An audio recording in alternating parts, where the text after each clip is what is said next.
baby, real talk. Excuse me, I'm really excited because this week we got Francis Ashman and our first lady. Do you know? Hang on. My. Can I just help you out? Oh, okay. I'm not looking real pretty. Podcast, you look pretty, and I want you to sound gorgeous. Oh God. Yeah, that's the thing. My voice sounds different on the mic, through the mic, than it does to me. When I listen back, it's quite Aussie. Because you can hear it just now. Yeah. In the test recording we did. Hey, people want to know who you are. We are now. We're recording. I got Francis Ashman. Francis Ashman is maybe the funniest comedian in Bunbury. Oh. Look at it. I just was waiting. The funniest comedian in Bunbury. Yeah, no. I'm funny. I know I'm funny, but doing it on stage is different to having a few beers and doing it around, making jokes around, clicking off, like sparking off people, You can do both. Yeah, I suppose so, but I don't know how to spark off people when I'm half cut. People. I was stoned. You don't. Do you go stoned to the show? So, guys, we perform stand up together. Yeah. You go stoned to the shows. Yeah. I had no idea. No, you don't know the difference. I know it's always been that way. When I was a kid, we were into more, LSD and stuff like that. Uh-huh. I was the one they always had to send to the store because I was the one that could keep my cool. I never got bloodshot eyes, those red eyes and that. And there's a friend of ours, you can always tell when she's sharp. What did she do? I'm not saying anything on this. I could tell you in private, but you'd have to stop the video. I wouldn't say anything. Okay. I shouldn't have even said that, actually. Can you edit that bit out? I can, but we don't say her name or anything. But yeah, I can edit out whatever you want. Yeah, I thought you might have noticed. Mm-hmm. You obviously haven't. Notice what? No, I think the group is too small. Group? Yeah. Don't talk about anything. I don't want to do a lot of editing. No. We love to hear some spicy. That's the beginning.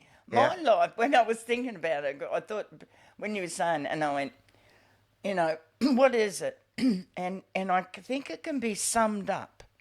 What are we talking about now? Did My you say life. your life? My life. Yeah. When you summed up in two things, I reckon, is I go where angels fear to tread, okay? And I always jump in the deep end, and I'm always chasing rainbows and pots of gold. That's the three things I reckon. You chase pots of gold. My mum always said that. What pot of gold do you chase? Hang on. Oh, what's different things what are different? Go on. Give me a chance to embarrass myself with my accents. I'm really trying to work on my impressions. What pot of gold do you be chasing now, Nan? None. Usually it's men. Well, hang on. You said, well, that's spicy. You're chasing pots of gold, but you're taking a break from that now. Normally it's men. No, well, yeah, I'm too old for that now. I was thinking more of when I was young, But even now, the last adventure that I had was a complete fucking disaster. Tell me more. Well, I met a girl and she was from Uganda, and we fell in together. She actually helped me. What does that mean? Hang on. What does that mean? You fell in together? Yeah, fell in together as friends. She would have parties. I would go there. I would sleep over.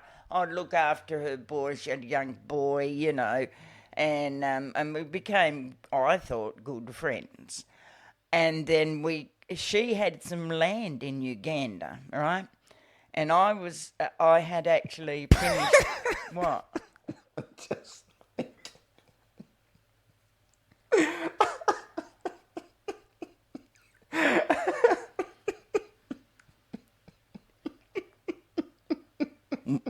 Excuse me, people, but we will cut this bit out after. We won't. I have no fucking idea why he's laughing. Well, it was the falling in together you didn't realise or something. Is that something? I just want to pretend I don't know where this is going. Come on, like, come on, please. So anyway, I went to Uganda. She was buying some land and she wanted me to take the money over there. So I went over there and had a holiday. And I owned a house, or I was paying off a house in Girraween. You went, I really want to, so you went to Uganda on holiday. And you stayed at her house? At her mother's. Her mother was still living in Uganda. At her mother's place? And most of the family is still in Uganda. Okay. So I stayed with them. And my mum they live in kind of compounds, you know, they're big walled enclosures, so like South, I don't know whether you've seen sort of pictures of South Africa. And I've been to really poor countries. Yeah, and they, you know, it's all compounds there, big high walls. And and Mum has had apartments, what we wouldn't call them apartments, we'd call them rooms, but, you know, and some of them they would be 2 rooms with a bathroom, toilet, you know. Toilet, and there was, but in the middle of all this, it was quite a big area around, would have been near an acre, I reckon.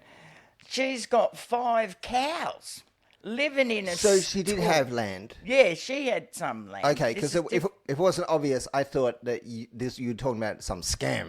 No, it wasn't scamming at all. No. And so I lived there with them, you know, and they took me around and whatever. But the thing was, it wasn't, in Australia, it wouldn't happen. You can't have an apartment block and have 5 cows, and they lived in like bays. They didn't go out to fields or anything. They were fed, you know. It's a way like enclosing them. I'm not going to go into it. They had a cesspit, probably about half the size of this room, and I don't know how deep, right? Where every day the boys that looked after the cows swept all the shit into this cesspit, and this is open. There's no top on it, except the crust. It used to get a bit of a crust. But yeah, and this is in the middle of the apartment block. She had goats, she had sheep, and they used to be tethered out on the road. Why were you there? Well, I was For there vacation? for a holiday. I took the money over for my friend so that she could... she was buying a piece of land. So I helped in a negotiation and all that shit. You, a rich white foreigner in Uganda, were helping in a negotiation to buy land. a bit of land. She was buying it. I was just there looking like I was cool. I didn't fucking do anything. Mind you, when we handed the money over, because we had to put it... It was her money, not yours. No, it wasn't my money. I just carried it. Uh-huh. Because it was better that way. Why? Because when you carry that much money, you're supposed to declare it. When you carry that much money... And that much money is recorded. And the thing is, there's sort of rules, you know, and the money, if it was her mother's, it would be all right. But because if it was Australian money, you know, you can't, there was rules. So anyway, look, whether the rules are right, and people, you can look this up, you know, Google this later. Anyway, I ended up with money, went over there, and we ended up with, it was funny, we're all sitting under this bloody big tree in plastic chairs, right? And there was all these people, I don't know who they all were, and we're counting the money. The guy who drove us in his truck, he counted it. I counted it. Mama counted it. You know, the guy who were buying it off, he counted it. His brother counted it. They were counting it for fucking an hour. Just counting and making sure it was all there. I don't know. And then the guy comes, the young guy, he was a young guy, he came from the government, and he had a book. There was no official forms because the book, he had a book, and it was like you know, the exercise books you get for school, but they're a little bigger. I think they call them foolscap. You know how you have A4 and then you have foolscap. They're books like that. Kids use them for writing in at school, and usually they've got holes down the side. He had something like that. And so he draws all this up in pen, right? And it, because, there was something about, it had to have, he had to let her have right of access, because where the land wasn't actually on the road. It was sort of set back or something, and so he had to say yes, she could have a bit of his property to have a road into her property. But anyway, but it was just funny. So the official, he comes as well. There was sort of, I don't know what he would have been. He was like administrating, you know, the titles and deeds or something he'd be, you know. And then the guy, because they all ride boaters, they're called motorbikes, and there's no taxis. Nobody has a car. You're lucky if you got a bloody bicycle, you know. And he comes out on the boat or on the motorbike, you know, and he's there and he's got this bag. It's like a plastic bag, and he's got his stamps in there. That's why he come. He had to stamp this bit of paper to make it all legal. You know, it was just, and we're all sitting under a tree with a little coffee table from the house up the road, you know. They let us use the coffee table. It's unbelievable to what we know, the way we live, you know. Uh-huh. So I was there, and I like the animals, you know. And I came home to my house, and anyway, the ranger had come. And what we'd done, I decided that there was, but by this time Maggie had moved into my house. All right. Who's and Maggie? Maggie is my friend, the Ugandan friend that I went to see her mother in Uganda. Who didn't come with you, right? You flew there Yeah, alone. I went by myself. Yeah. Yeah. I mean, the family picked me up at the airport and that. Mm-hmm. But, yeah, I went by myself the first time I went. And I stayed a couple of months. And then I came home. And what had happened was I decided to have chooks. And in my front yard, there was a perfect area beside my driveway. And I made a really nice chook yard with a little house. It was a big area and only had a few chooks, you know. Oh, no. The ranger come. I couldn't have the chooks in the front yard. There was all these rules. And I had what I thought was a chook, and it turned out to be a rooster, bantam rooster. Thought it was a bantam. I just thought it was just half grown or something. And so I had to move them all into the backyard, which wasn't really good in the summer because they have, you know, they're a bit flyy. You have flies if you have chooks and stuff, you know. Got to keep it clean. I didn't like that. And I thought, you know, I couldn't. And then when I went to Uganda and I was there, and Mama had the cows and the goats and the sheep all in the bloody middle of the apartment compound, you know. And nobody batted an eyelid, you know. It's just part of the deal. And, yeah, and so I thought, bugger this. And Maggie was buying this property. That was a farm.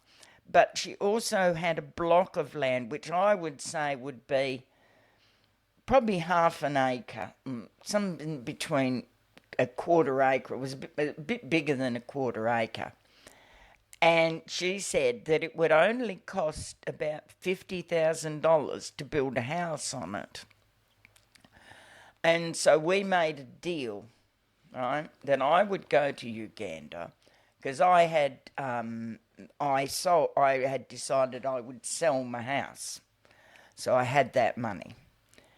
And This is not a scam story. Again, no. Well, did you pay? You didn't pay for the house or anything. yeah, I paid for the house. This is the problem. I paid for the house, and it was her land. And the deal, and I had actually lent her money, right? And the deal was that I would build this house for $50,000, right? 50,000 Australian dollars. What is that? People pay more than that for a car. You know what I mean? This is a 3-bedroom, 1-bathroom house in a compound with a wall around it and 3 shops in the front. You know, and their idea of a shop is just a room. Well, it's actually 2 rooms, so they live in one room and have the other room as a shop. So this is what we did. But what happened was she had previously borrowed money from me, and the deal was going to be that when she was going to work in New Zealand, because she does all this community care stuff and she was pretty high up, and she would send me money. She would, like a pension, and she would send me money. $50 Australian is nothing. It is, to us, is nothing, but over there, $50 Australian is 100,000, which is enough to live on. And pay people to work for you. And so that was the deal. But when I got there, I had to wait for the house to be built. That was all right. I stayed with Mama and, you know. And then the house was built and I moved in. And Maggie disappeared. She didn't. It was Christmas and she didn't turn up for Christmas. She didn't turn up at all. She blocked me. Maggie's the mum. No, Maggie is the daughter that I lent $50,000 to. To build the house. She didn't. No. $50,000 I lent her. Oh, it was just a loan. That was a loan. And you paid to build the house too. And I paid to build the house. And what it meant was anyway, she disappeared. She disappeared from she was staying at your place. Yeah, she was in. You were still in Uganda though. Yeah, we were both in Uganda by this time. Oh, she came to Uganda. She came on the second time I went. She came to Uganda with me. Okay. Yeah, sorry, I maybe I mixed that up. Yeah, this is kind of a scam. Yeah, and she disappeared. It's 100% a scam. But the thing was, I ended up with no money. And I had to make a decision. I'm sorry this happened to you. Oh, no, it's all right. It's long, well, 2 years ago now. I've been here for 2 years now. That's a lot of money. Yeah. 2 years is not that long ago. Well, the thing is, you've got to remember it was all my super. All the money from my house. Right? All the money from my house. And so... I ended up, when I came, so I had to make a decision. She wasn't there. I didn't have any money. My daughters were sending me money. One daughter was getting shitty at me because I was asking her for money because I didn't have anything to eat, and there was me and Anna, the girl I lived with. She was the only thing. She was fucking working. And so I came back, so I decided I think it was the 6th of July, I can't remember now, I would wait that long. And if she didn't contact me, because her mother kept telling me, oh, you wait, she'll contact you. And I said, I can't wait, I've got no money. And Mama was feeding me a lot of the time. I'd go there and she'd give me food to take home, which is basically ugali, which is their corn. Because like porridge, corn, it's made from maize flour. I'm picturing it. Yeah. And beans or cabbage. That was the mainstay, And, so, and I was like down to about 60 kilos. I couldn't eat. And I wasn't using my medication properly because of this stupid bitch. What I thought... I could go over there with 6 months' supply of medication, right? And no guarantee of what she was going to do for me. And I was going to stay there 5 years. I wanted to establish a farm. I wanted to have goats and, and passion. There were things. There was like passion fruit is really a good seller over there. I had strawberries growing. I had bananas planted in my compound. I was ready to rock and roll. I just didn't have any money, I was living on. I went to Mama's one day and said, I need food. She said, have you got food? I said, I've got potatoes. She said, then you come back when you haven't got any food. And that's what we had, potatoes. I'm talking, we had potatoes. That's all we had. And if it hadn't been for Anna, I would have fucking starved to death, I can tell you now.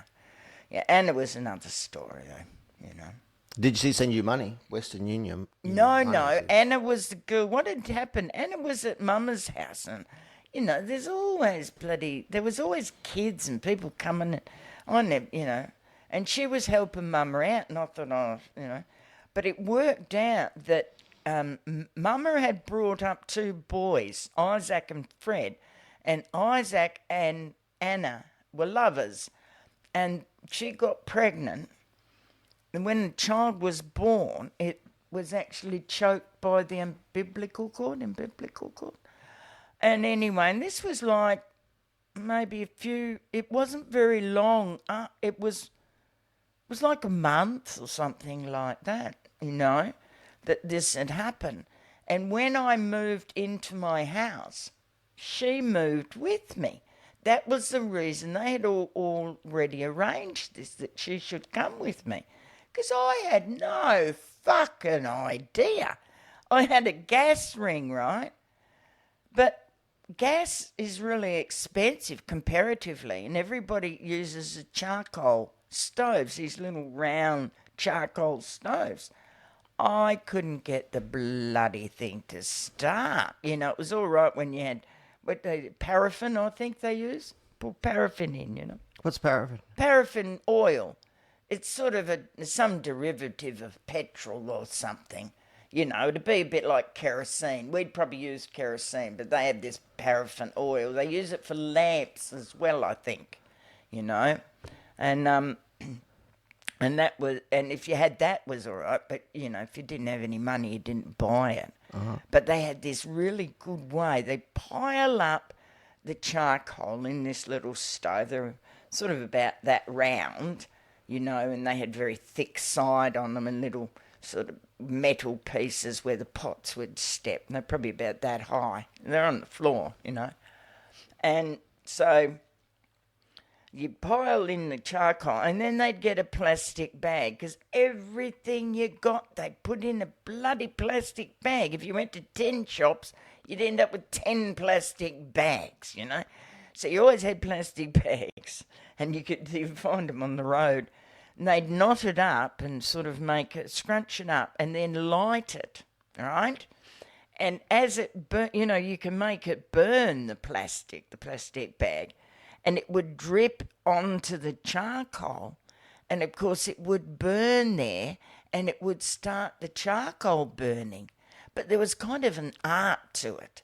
You had to sort of put small pieces on top, and you had to make it like so it would melt enough to drip onto the charcoal. It was a pain in the fucking ass, I can tell you. I never could do it, Okay. Yeah. While you were trying to learn the technique of dripping the plastic. I'd go through heaps of bloody bags trying to get the bloody thing to light. On the bags. Yeah. Did you ever think in one of those moments, maybe I'll just go home?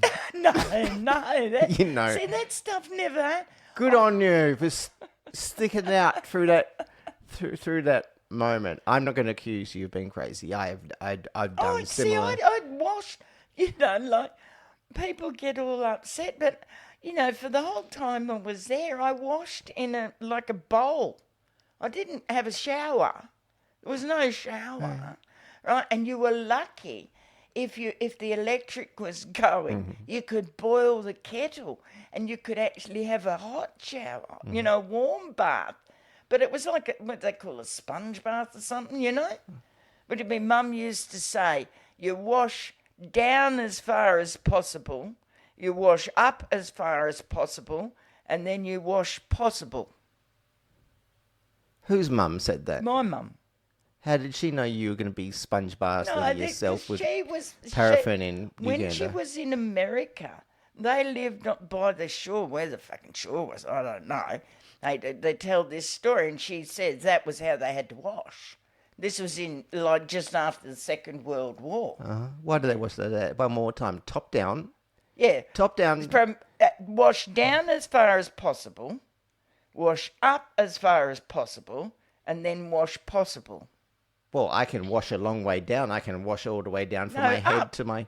Yeah, I know, but it's the joke of it. You're taking it too serious. I don't get it. Possible? Yeah, possible. It was a way... You know, you usually wash your arms and your body down to your fanny, and then you wash from your legs, and then this is possible is the punchline. So you're washing down as far as possible, up as far as possible, and then you wash possible. Well, it's impossible for me. No, I've got heaps of bloody jokes like that from my parents. Yeah. Yeah, what's another one? There was always one. There was little Johnny, because Johnny's a little dickhead, you know. Who's Johnny? Johnny's a little boy. He's just a kid, you know. The usual bloody neighbourhood kid that's always getting into trouble, you know. What did he do? And anyway, what happened was he's there and he's trying to get this. He's got a cracker, you know, Chinese cracker. He's trying to get this up this cat's ass, you see, and so anyway, as he's doing this, right, and this preacher comes past, and he said, "What are you doing there, son?" He said, "Oh, you know, I'm trying to make I'm trying to make this cat go fast." And the preacher says to him, I'm not exactly sure, but the idea is, preacher pulls out this little bottle of holy water, and he said, I sprinkled this on a woman's belly, and she passed a child, you know. And little Johnny says, the last cat I shoved the cracker up his ass, he passed a Jaguar. The Jaguar car. I got it. Yeah. So you didn't laugh. See, I'm waiting for the laugh.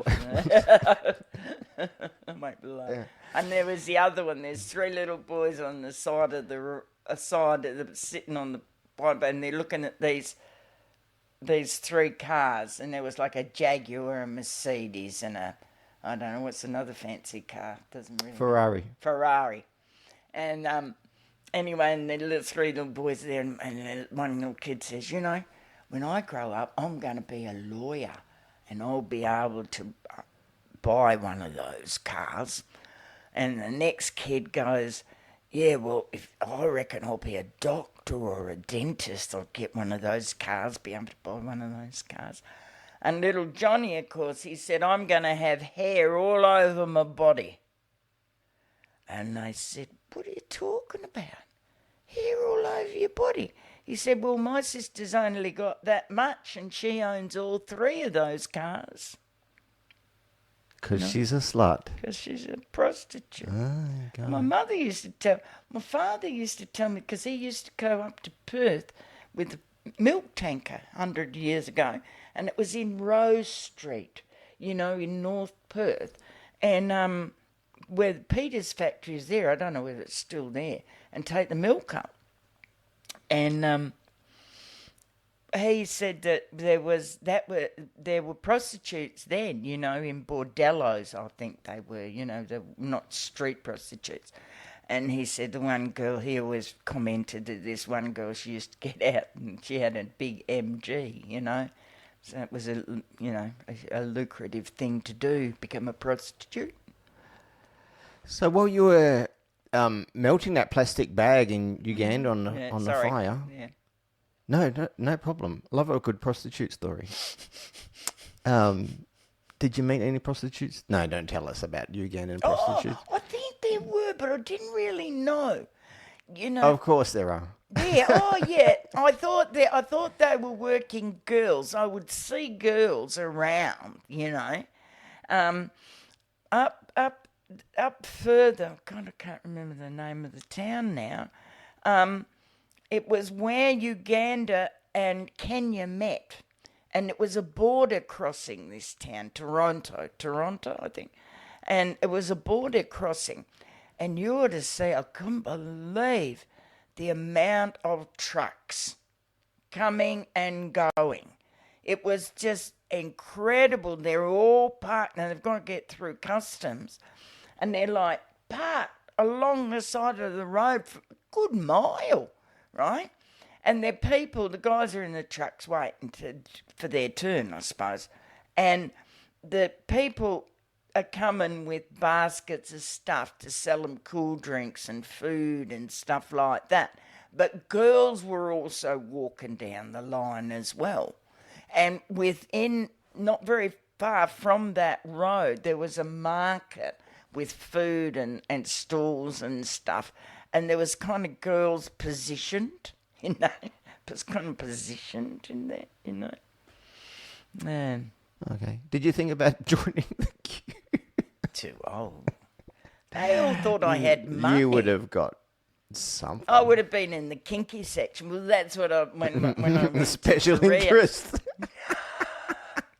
That'd be me, yeah. White and old. What did they grab a granny night? They used to have at the Parade Hotel. They used to have grab a granny night on a Thursday. That's what they called it, 100 years ago now. Why was it called Grab a Granny? I don't know, I don't because know. I think a lot of older women went out and on the night. Maybe it was, I don't know, really, why they called it. Because I used to go there and gamble.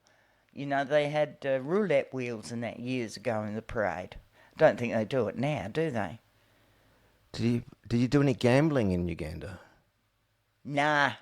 Only with your life, by the sounds of it. Yeah, my life. Yeah, riding a boat around. I want to hear how far you took it, Uganda, before you decided to... Yeah, well, I got to the stage where I had run out of money completely, and my daughter sent me like $300, and that actually was enough for me to live for quite a while. But then I realised that I had to make a decision, and I was getting sick all the time, and I didn't have money. It's not like here, there's no Medicare or anything, you have to buy it. And it was lucky that Isaac was working, that's Anna's partner. He drove cars, so he would go to Kenya, pick up the cars. They ship them in from Japan or wherever they're coming from, right? Because Uganda's landlocked, so any cars coming to Uganda would have to be driven, into Uganda, because there's, So he was a driver. It was probably cheaper than putting them on a truck. I don't know. So that's what he did. He drove cars and he would drive them to Kampala and then come home. So he'd be away sometimes a couple of weeks, because sometimes they had to wait for him, blah, blah, blah. But, and he would pay for the medication. I had malaria. They thought I had malaria. It's very kind of this if it hadn't family been for him, he would come with food for us. who had collectively scammed you out of about $100,000 Yeah. to buy a couple of pills for you. Didn't you? Why didn't you get a fucking... Isaac wasn't. Isaac was Mama's... He wasn't in on it. No, there was nothing to do with him. Isaac he didn't even live there. When Anna was staying with Mama, it was only short term. She sort of turned up, and I didn't really know who she was until she... Anna? Yeah, Anna, the one that lived The with me. sister of the one... No, Anna wasn't a sister. Isaac and Fred had been brought up by Mama, because their mother was cuckoo. I don't know whether they were related or something. There's a lot of that. I mean, Hope turned up. Hope was this little kid. She was 6, I think, at the time. She was ready to go to school, so she must have been 6. One day, Hope turns up with a chook. And she was there, no shoes. Oh, did she have a pair of shoes? I think she probably had a pair of plastic shoes. And that was it. So and her sister was already staying with Mama, and what they do is the kids, Mama pays for their education and they work for Mama, right? So they get to go to school, but they have to basically work for it. So they do the drudgery, you know. Sounds like Fagin in Oliver. Yeah. Yeah. She doesn't sound like a nice lady. She sounds like an old... She is and she isn't. She's recruiting children to work They all for her. do it.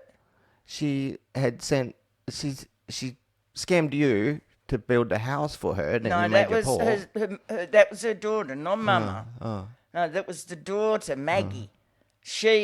My friend Maggie, you know, she was the one. I mean, she did have some bad luck while she was there. She was in a car accident, ripped a very big mark on her. Who, the mama? No, Maggie. She was driving down to the capital in what they call, you know, their little shuttle buses, you know, and had a big accident and rolled over, and and it's not like here, you know. You can die because, you know, there's no ambulance comes, you know. Police came and put them into this truck they had and took them to the hospital. Glad you got your pills. Frank was buying your pills for you? Medication? He bought medication for me, you know, because I didn't have any money. And I had malaria, and so you have a week, like you have to take these tablets. First they put you on a drip, where they feed you, they put some stuff in, you have to go twice a day to the nurse, and then you take tablets, and it's sort of about a week you're right, you know. It's a pain in the ass, I tell you, it's a terrible disease. So after recovering from malaria... Yeah, twice I had malaria. Twice? Yeah. Thought I was going to die. And then you went home. Then I came home. I decided by this date, I think it was somewhere in June or July, I can't remember now, that by that date, if she hadn't contacted me, then I would. And God bless my friends. I got a couple of friends in Perth, got a little bit of money. And God bless them. They said, Francis, if you need to come home, we'll pay. And they paid the money for the airfare and a hotel that night, which wasn't bad. Had a hot shower for once for the first time in a couple of years. I had a hot shower. It was great. Big towels, air conditioning. I thought I was in heaven. I know how you feel. And that's a wild story, Nan. You always call dope. me Nan. Yeah, because you are like my Nan. Yeah, I know. But You're such a lovely lady. No. Yeah. You know. I think the only thing I haven't been is a whore. Damn it. There's still time. The kinky sex. I don't know. It's probably grown back. Can you take that 20 baht? What's that for? That's about $4. That's for sex with me. There's a young man on that picture. That's the king. We don't do jokes about the king because we want this podcast to go out in Thailand. I don't know nothing about him. I don't really know nothing about Thailand. I've always steered away from Thailand. I think I was... and why would it... It doesn't matter to me. It's the sex trade that upsets me. Can we hear more about that? I'd love to hear. We could share. Well, there's a lot. Yeah, I could educate you on the sex. Yeah, well, that's trade what I mean. In Thailand. I mean, I've only seen documentaries, but it's always turned me off. Turned you off or on? Yeah, it turned me off. You know. It turns me off too. Oh no, you know. But I love the lady boys. We got to wrap it up. I could hear more about your that and your love for lady boys. Love lady boys and drag queens and things. But we got to wrap it up. That story's dope as fuck, man. That's wild. That's wild. Well, That's some anyway, wild yeah. shit. So, yeah, you better cut some of it out. I think you better cut some of that bit about the. I'm repeating that about the girl because it's just too easy to be, pointed at. She would actually know. I shouldn't have said it at all. Don't worry. Yeah, that'd be good. That's well. Wait, before we finish, how long have we been talking then? about 45 minutes. But there's one thing I got to know. How do you feel now about that? What, I Uganda? How do you feel about what you just told me? What happened I'm to you? disappointed, really. I can tell that. I can tell that you're disappointed. Yeah, I mean, the money, I was born with nothing. I'm going to die with nothing. I'd be lucky if I'd probably get enough to bury me, but... You worked for that money, though. Yeah, I suppose I did. It wasn't the money, it was the adventure. You see?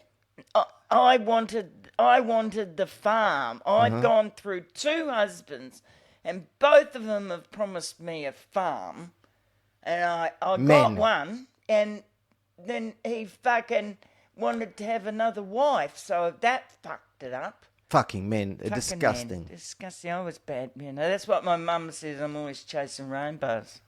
That's what was her opinion. But I know I'd jump in the deep end. I mean, if you said to me I need brain surgery and, we're out in the middle of the desert, I'd go, well, can we sterilise some knives? I'll have a go. What do you reckon? I'm like that. Oh, would you? You would do that for me? Yeah. Yeah, if there wasn't a doctor within 100 miles... You would do brain surgery on me with a rusty potato peel. Thank you. Yes. Thank you, Nan. But you know what I mean? That's a jump in the deep end, And like when I was doing computing... We really got to wrap... Yeah, we got to I would love to hear about that. Will you come on again, please? Yeah, sometime. But you don't do it too often because people get bored. That's been... Oh, never. This has been Real Talk. This is Francis Ashman. Francis, where can people see you? Oh, at the Comedy Connect. We're going to be at the Lyric next Friday. Now, I'm not quite sure of the dates after that, but if you go to... That'll be Friday here... Bunbury, Australia, Friday the 27th of June at the New Lyric Theatre, 7 p.m. That's good. There's good parking. I thought of that when I pulled in today. No, but, when you go into town, you got to go, oh, where am I going to park? You can't get in along the streets. You got to park like in Coles or something a mile away. But I'm going to mention that when I go out on the street on Thursday. Have you got those sheets for me ready? I have. Okay. Guys, if you get hard for parking too, come on down. No, but that was one of the things I was so gonna. Much. Yeah, and the lyrics cheap, the drinks are cheap. And the show is free. And the show is free, so you got it everywhere. Thanks for coming. No worries. See you next time. Bye-bye. Bye-bye. So do we turn it off now? Yeah, you don't have to. It's so fun.